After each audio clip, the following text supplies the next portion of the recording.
Johnny Somali threatened the judge and his mother. First thing, let's recap where we left off. Shout out North Korea. Shout out Pyongyang. Shout out Kim Jong-un. That's my nigga till the day I die. National Intelligence Security Charges. Anybody know what the that means? Yo,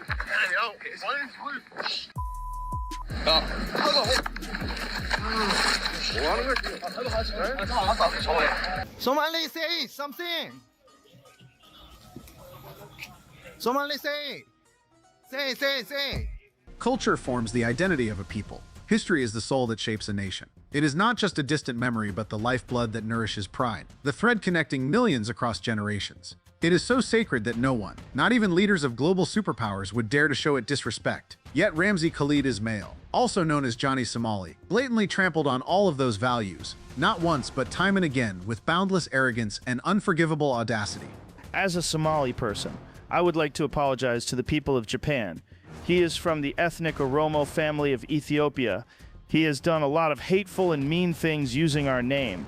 Provocateur, Johnny Somali quickly drew thousands of viewers through his chaotic live streams, where he insulted strangers, secretly filmed women, defied local laws, and called it entertainment art. From Tokyo's bustling streets to Seoul's historic landmarks, he turned every place into a stage for chaos and callousness. But when the live stream lights went off, Johnny Somali was no longer an internet phenomenon. He became a defendant. The videos that once amused viewers became evidence against him. Japan deported him. South Korea sentenced him to 31 years in prison, a record for a streamer. Yet, it still might not be enough. Even the people of Somalia, his homeland, refused to welcome him. How could someone turn attention into a weapon of self-destruction? All for a few views and donations. This isn't just the story of an individual's fall. It's a wake-up call about the toxic content celebrated, shared, and paid for daily on the internet. Today, we'll expose his entire journey from when Johnny Somali was seen as a controversial phenomenon to when he became the poster child for live stream failure. But first, let's go back to the beginning, when his arrogance was still considered entertainment. Just drop in Discord right now. Hop in Discord. Oh, whoa. All you have to say is stop.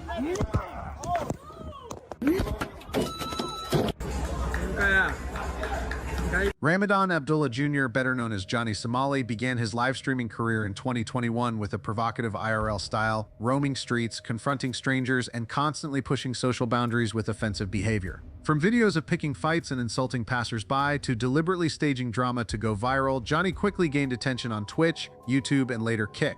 With his fearless persona, he amassed around 50,000 followers on Twitch by 2023 alongside millions of views from clipped videos. But notably, the negative backlash from viewers rather than deterring him fueled his drive. Johnny became addicted to attention, thriving on angry reactions and controversy. Nearly every stream revolved around provoking crowds and escalating conflicts. To keep fanning the flames, he expanded his operations not just in the US, but globally. He branded himself as a travel content creator, but in reality, he was a troublemaker wandering to stir up chaos, secretly filming and deliberately disrespecting local cultures for views. By weaponizing outrage as currency, Johnny created a form of hate content where moral boundaries could be shattered if the payoff was high enough. But like a double-edged sword, this reckless approach began to backfire. As domestic audiences grew numb to his antics, Johnny Somali turned to international targets, especially Asian countries like Japan, where he believed polite cultures would let him bend rules without consequences. Ironically, the place he thought was safest became the one that pushed him to the brink of collapse. With the sole aim of chasing views at any cost, Johnny Somali turned live stream platforms into stages for offensive behavior. Upon arriving in Japan in 2023, he quickly became a focal point of outrage. One of the gravest incidents occurred in August 2023 on a Tokyo subway. In a drunken state, Johnny live-streamed himself confronting a Japanese passenger. He began by referencing Pearl Harbor, deliberately provoking a man sitting nearby. When he didn't get the reaction he wanted due to Japan's culture of avoiding direct conflict, Johnny switched tactics to draw attention. In an offensive mock Asian accent, he shouted, "Hiroshima, Nagasaki, you know what we did to you. You don't know how to behave. I swear to God, if you don't act right, we'll do it again." Hiroshima, Nagasaki. Hiroshima, Nagasaki, you know what we did to you? Hiroshima, Nagasaki, we destroyed. These words weren't just historical blasphemy, but a direct attack on the painful memory of the 1945 nuclear bombings, which killed hundreds of thousands and left permanent scars on Japan's psyche. The video rapidly spread across social media, not just in Japan but worldwide, sparking unprecedented outrage. The international public, including those from Johnny's homeland, couldn't tolerate his actions. A Japanese American living in Japan for 35 years commented on X, "As an American in Japan, I find him a disgrace. He deserves 3 years in jail, the maximum fine, and deportation. Prison time is necessary for him to learn his lesson. A Somali native added, "I apologize to the Japanese people. He's of Oromo descent from Ethiopia but has done many toxic things under the Somali name. Lock him up." But Johnny didn't stop. He called Japanese people NPCs, implying they were soulless like video game characters, and boasted, "The more people hate me, the more views I get, the more money I make." In an Osaka live stream, he clashed with popular female streamer Miyako, insulting her. "Oh, a pretty streamer? On Kick? 2,000 views? I only got 1,300. He trashed the Kick platform on her stream, causing her to cry and end the broadcast. This incident ignited fury in Japan's online community, where Miyako was beloved. Johnny's actions didn't just hurt an individual, they provoked an entire community. The public backlash spread rapidly. Outlets like Asahi Shimbun and Mainichi Shimbun branded him a history-offending foreigner. Johnny became a target for local groups. Wherever he went, crowds confronted him, jeering and even engaging in physical scuffles. Everywhere he was demanded to apologize. Under pressure, he issued a public apology. "I don't hate Japan. I said hurtful things by mistake, though it was a long time ago. I came here to party and meet Japanese girls." I don't hate you guys. I don't hate Japan. I said something a little bit hurtful, and I understand that you guys are mad about it. Even though it was very long ago, you know? I want to come here to enjoy Japan. I want to go to the club. I want to smash some Japanese ladies. I want to party. I want to have a good time. But this insincere apology was mocked as a half-hearted effort. He even blamed his audience, claiming they paid him to act out, which only deepened public contempt. "Does he think we're kids?" An ex-user wrote. Instead of stopping, Johnny tore up a Japanese flag, shouted "Fuck Japan," and posted atomic bomb images online. The breaking point came in September 2023 when he disrupted an Osaka restaurant, leading to his arrest for obstructing business. By December, prosecutors proposed a 200,000 yen fine. On January 10, 2024, Johnny was convicted and deported from Japan. Many felt the penalty was too lenient. One comment read, "He should have been jailed. Pity those who had to encounter him in real life." The deportation marked the end of his provocative live streams in Japan. But as an ex-user once said, the word fear isn't in his dictionary. And true enough, Johnny Somali's next stop was South Korea, where even graver troubles awaited. After being deported from Japan in early 2024, Johnny Somali, with his arrogant disregard for consequences, continued his disruptive journey in South Korea, starting in September 2024. Instead of learning from his past, he escalated his shock tactics, crossing cultural and legal boundaries that a nation like South Korea could not forgive. What he did in Japan, provoking, insulting history, and secretly filming locals' reactions, was replicated almost identically in South Korea. But this time, the severity went far beyond. From his first days in Seoul, Johnny followed his old playbook, roaming public places like buses, subways, and streets to cause trouble. He shouted offensive phrases like "Chinese virus," "China," "Huawei," or "English, speak English, I don't speak Korean," deliberately harassing locals and recording their reactions for views. These actions, already controversial in Japan, remained his formula for success. But this time, he went too far. The first major incident occurred when Johnny live-streamed himself swaying to Badotai, an imperial Japanese military march, while performing a Roman salute and calling out, "Korea, go fight Japan." This wasn't just ignorance, it was a profound insult to the painful shared history of both nations. Public outrage in South Korea erupted even more fiercely on October 7, 2024, when Johnny kissed a comfort woman statue, a symbol commemorating Korean women forced into sexual slavery during World War II, and declared, "I support Koreans. I love Korea. Everything I did in Japan was for Koreans and Chinese." I stand with the Korean people. Bring it closer to you. Bring it come closer. I stand with the Korean people. I love Korea. And everything that I did in Japan was for the Korean and the Chinese people. Described as ripping open historical wounds, this act sparked unprecedented anger. Undeterred, Johnny printed images of himself kissing the statue and handed them out to passers-by, prompting one furious man to attack him on livestream. The widely shared footage marked a turning point. South Koreans no longer saw him as a mere troublemaker, but as a nuisance demanding punishment. Under public pressure, Johnny issued an apology on November 6, 2024. "I want to apologize to the Korean people. I didn't know the statue's significance. I was just trying to create entertaining content." But this insincere performative apology only intensified the outrage. Instead of stopping, he escalated his disruptions with increasingly absurd acts, carrying a bag of rotten fish through Seoul streets, dumping instant noodles on a convenience store counter after being banned from drinking, and even running around in underwear shouting, "Call the police, I'm Johnny Somali," as if taunting an entire nation. Major newspapers condemned him, while online communities hunted for his whereabouts, with some offering a 1 million won-tom or $750 taller. These actions turned Johnny into a symbol of cultural disrespect, infuriating both the online community and locals. But Johnny didn't stop there. He began dragging North Korea into his live streams, a deeply sensitive topic in South Korea. During a broadcast near the inter-Korean border, he declared, Thank the Lord, thank God. Shout out Kim Jong-un, shout out Pyongyang. I'm gonna tell y'all one thing. The reason why I respect North Korea is because they're dystopian. They are a, fascist place, but they don't lie about it. South Korea is just as fascist. You just lie about it. I touched the statue, so you guys are trying to silence me, murder me, and then jail me. So I might as well be in North Korea. He further taunted South Korea's National Intelligence Service. They say the National Intelligence Service gonna come get me. Tell them niggas come find me. I ain't scared of them niggas.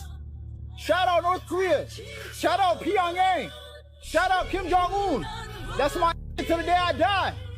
Until Kim Jong-un nuke this shit, I just don't want to be here when Kim Jong-un press that red button. They nuke this shit so shit turn to Fallout New Vegas. No, please, Kim Jong-un, press that button. These live stream statements weren't just provocations, they were deemed a national security threat. A South Korean prosecutor emphasized, this isn't just disrespect, it's considered a direct threat to national security, and the government won't tolerate it. The tipping point came in November 2024, when Johnny shared a deepfake video boasting that he was kissing popular Korean streamer Bong Bong. The AI-generated video violated South Korea's strict deepfake laws, which carry up to 7 years in prison. The victim immediately filed a lawsuit, and Johnny was arrested shortly after. Unlike in Japan, this time the South Korean government imposed an exit ban, detaining him for investigation and trial. The first trial took place on March 7, 2025. There, Johnny Somali pleaded guilty to some charges, such as obstructing business and public disturbance, but denied the more serious accusations related to deepfake content. By May 2025, he appeared in court for a second hearing, with a third scheduled for August 2025, when additional charges were expected to be examined more thoroughly. Johnny Somali's flippant attitude in the courtroom only added fuel to the fire. He arrived late, wearing an oversized suit and a controversial MAGA hat, and responded to the judge with open mockery. After the hearing, he even live-streamed sneering, "national security charges. Anyone know what that is?" They asked about my ties to North Korea. I said I plead the fifth. He invoked free speech to justify his actions, but South Korean law doesn't take lightly to praising or inciting issues related to North Korea. A legal expert confirmed publicly praising North Korea is a serious crime under the National Security Act. Prosecutors later released a formal list of charges against Johnny Somali: insulting historical symbols, harassment, spreading false content, and violating the National Security Act, with a potential combined sentence of up to 31 years in prison. This was an extraordinarily severe penalty, unprecedented for a foreign streamer in South Korea. Johnny Somali was not only branded an undesirable foreigner, but also banned from major platforms like Twitch and Kick. His case sparked international debate about the line between controversial content and punishable behavior. With no audience, no platforms, and no freedom left, all that remains is a man who drove himself to rock bottom, met with the cold silence of the law. From Johnny Somali's story, the most critical takeaway isn't just one person's moral decay, but a stark warning about the digital ecosystem that breeds such phenomena daily. We shouldn't just ask, why do people like him exist, but look at the bigger picture and question, what are we celebrating, what are we spreading, and what are we staying silent about? Johnny isn't a social anomaly. He's an inevitable product of an environment designed to reward unethical behavior, nurture boundary-pushing content, and favor those who manipulate collective anger and curiosity. In that space, you don't need knowledge, kindness, or community contribution, just the ability to shock and make people share because it's too outrageous to ignore. Instead of being eradicated, such deviant content is amplified by algorithms, propped up by media, and unwittingly enabled by the community. Not because society lacks morals, but because morals are increasingly sidelined in the value equation, replaced by engagement, watch time, and ad revenue. Righteousness loses weight if it doesn't retain viewers. Wrongdoing is no longer taboo if it can go viral across platforms.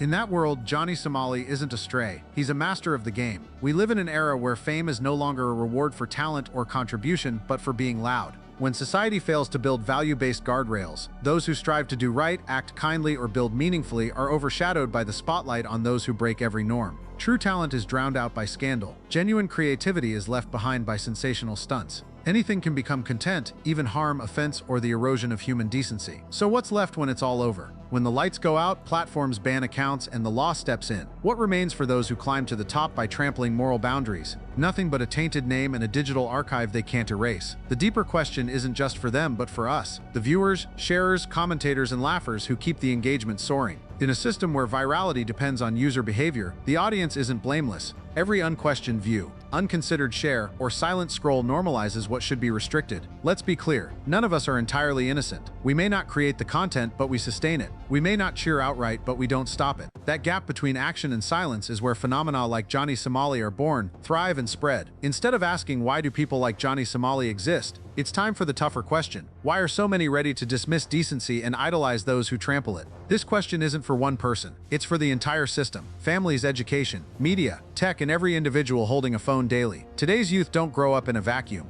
They grow up in a content jungle, where every TikTok swipe is a subtle lesson in norms, every recommended clip a message about what society prioritizes. If sensationalism consistently tops the charts, can we blame kids for emulating it? If toxicity is seen as a smart ploy for fame, is there space for true values to survive? Change won't come from a single call to action, but every reversal starts with a pause. The first pause is recognizing our role as a link in the content chain. We don't need to be heroes, but we can refuse to be enablers. We must rethink what we watch. We must support creators who build, not destroy. We must stop downplaying boundary-crossing behavior and start seeing it as a signal to speak up. Otherwise, what's left on these platforms won't be creativity, community, or knowledge, but a chaotic mess of compromise, misdirection, and ultimately the fracturing of our collective conscience. Fame itself isn't the issue. How it's achieved and how society responds to it determines where we're headed.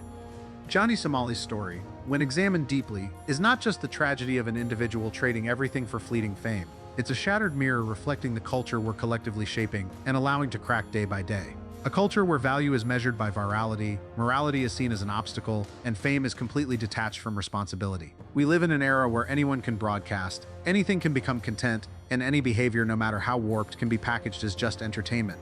But the truth is, when entertainment lacks conscience, the line between human and tool begins to vanish. We're no longer consuming content, we're consuming others' pain as a 24/7 commodity. And the more someone is willing to break moral boundaries, the easier it is to be called a trendsetter. In that world, the boundaries between art and manipulation, humor and offense, free expression and social irresponsibility become dangerously fragile. If no one dares to redraw those fundamental lines, society won't just produce more Johnny Somalis, it will start losing the collective ability to distinguish right from wrong. Thus, the ultimate lesson isn't pointing fingers at the wrongdoer, but a responsible nod toward ourselves. Content freedom is precious, but it should never be severed from moral obligation. When content reaches millions, shaping an entire generation's emotions, every post, video, expression, and behavior on camera becomes a brick in the foundation of our culture. And that culture, whether positive or negative, mirrors what we endorse, forgive, or ignore. We're not just victims swept along, we're also indirectly nurturing that culture through our daily actions. Every view is a vote, every share is a voice, and every silence is tacit approval. We might think we're just watching for fun, that a single click changes nothing, but that apathy, multiplied millions of times, is what turns deviance into trends, sensationalism into strategy, and infamy into a formula for success. The future of the digital space, and beyond that, the future of social interaction, collective learning, and shared moral values, doesn't lie in the hands of a streamer, an algorithm, or any censorship body.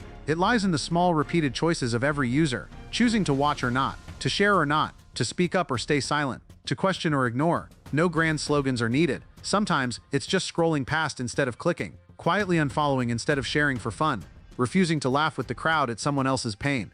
A well-timed silence can be the start of a society that sets boundaries, respects values, and nurtures kindness. Because every small action, when aligned with the right direction, is a declaration that we deserve a cleaner digital space, a more civilized community, and a generation that doesn't need to destroy itself to be seen. If we start making those choices daily, we might still have time to rewrite this story before it becomes a tragic recurring chapter of the digital century.